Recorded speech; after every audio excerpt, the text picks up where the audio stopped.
probably the main achievements of Transition Bristol so far have been to promote a culture of working together that across sectors and also different groups, whether they be community groups or the council or public sector organisations and so on. And then there's been raising the awareness of peak oil in the city and really making that part of the political and cultural agenda, which resulted in the Bristol Peak Oil Report. So to tell you a little bit more about that, it really started out with awareness raising, just going to meetings, people raising peak oil as an issue at public meetings and consultations. And then Transition Bristol organised an event called The Big Event, which had about 400 people and workshops and speakers and so on, and that made quite an impact.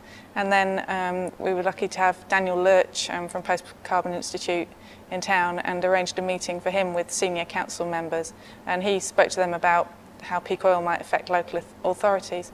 And following all that, the council and the Green Cattle Momentum Group decided to commission a task force and a peak oil report. So the report was then adopted by the council and the Bristol Partnership, and some quite a bit of good stuff has come out of it. There's been a follow-on report called Who Feeds Bristol about the sort of food aspect of that, and there's a food policy council.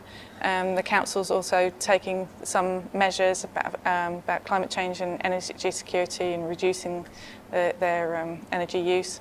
There's a Bristol Energy Network, which is a community thing. There's a currency group, a local currency group to support the local economy.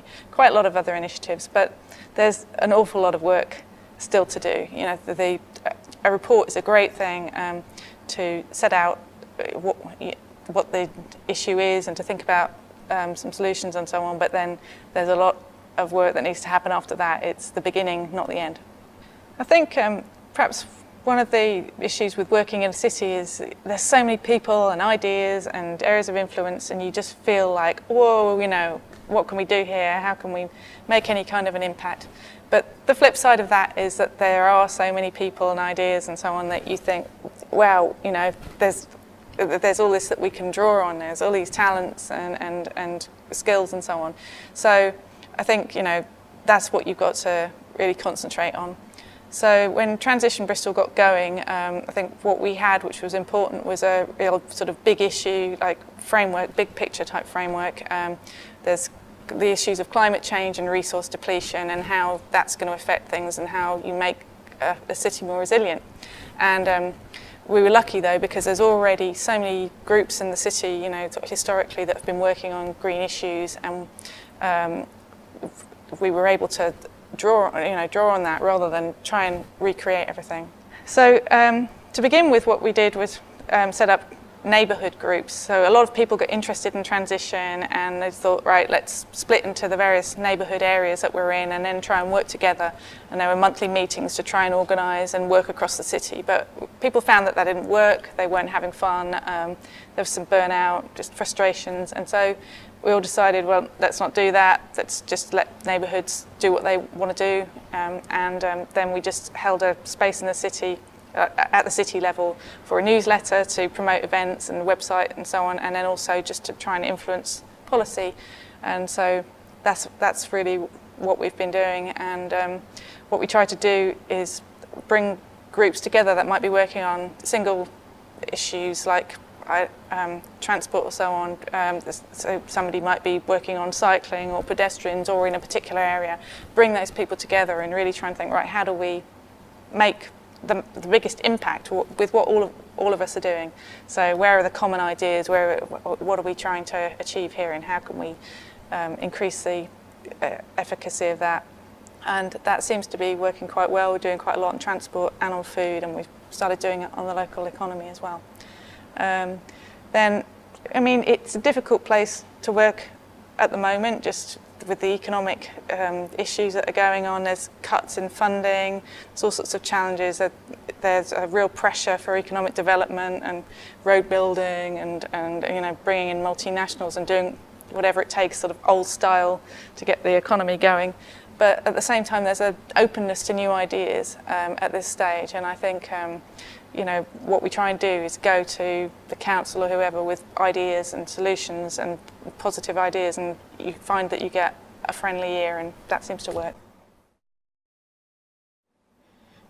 One of the biggest questions that always comes up when people start a group, whether it's a transition group or other kind of sustainability approach, is this anticipation of how much you can actually reasonably achieve. I don't think it helps if people go into it thinking we've got to save the world. It's not about saving the planet, it's about us sorting our own stuff out. And really it's about starting with the right mindset, really, about what it is you're there to do. So in Bristol, we did actually start probably with maybe being a little bit over-ambitious about we're going to transition the whole city and we're going to somehow pull everybody together and make it an oil-free city in a sort of a short amount of time. Everybody will realise when they've heard the information that they have to change.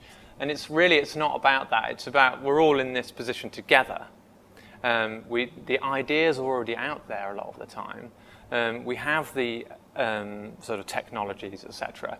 But it's about the way we organise that really needs to be done differently if you're going to have something which sustains over a long period of time. Burnout's been a problem for us in Bristol, and I think whilst that just happens sometimes, I think just accepting that things have high points and they have low points and being patient with that and just sticking with it for the longer term. So I would say not going at it hell for leather too much and thinking I have to save the world is probably a good bit of advice for anybody trying to start out and address these issues, because they can feel very overwhelming. In terms of tapping into what's already happening, I think that's a really important thing. It's important to celebrate what other people are already doing on this agenda. Lots of people will be already trying, probably. So if you're up there saying, this is something that we'd like to do, maybe we need a bit of help with it, that's another approach you can take. But be patient and don't go at it too hard, too fast, and just listen to what other people have to say. When I think about a vision for Bristol, I think that so often visions are framed in terms of technology, and I don't really think about it in those ways. I guess I think about it, the human component of it. Really, the biggest change I think we really need to see is how people organise, how people get together with each other. And if I think of Bristol in 20 or 30 years' time, if I imagine Bristol where all the communities are much better able to organise around things, we've got a lot of really big challenges coming, and waiting for governments or big business, etc., to come up with the answer, I think is a mistake. So what we need is to develop our ability to work with each other, and that means the ability to listen to each other and how to work together and be open-minded. All the ideas, all the technology is already out there. We just need to learn how to work together on it. In terms of, I guess I look out and I imagine there'll be a lot less cars, there'll be more greenery, maybe people growing more of their own food. All of those things really important. More people enjoying outside space and spending time together outside in a beautiful environment. I think we can make our cities more beautiful and enjoyable to be in. But enjoying them together and knowing how to get together and organise will be the key difference.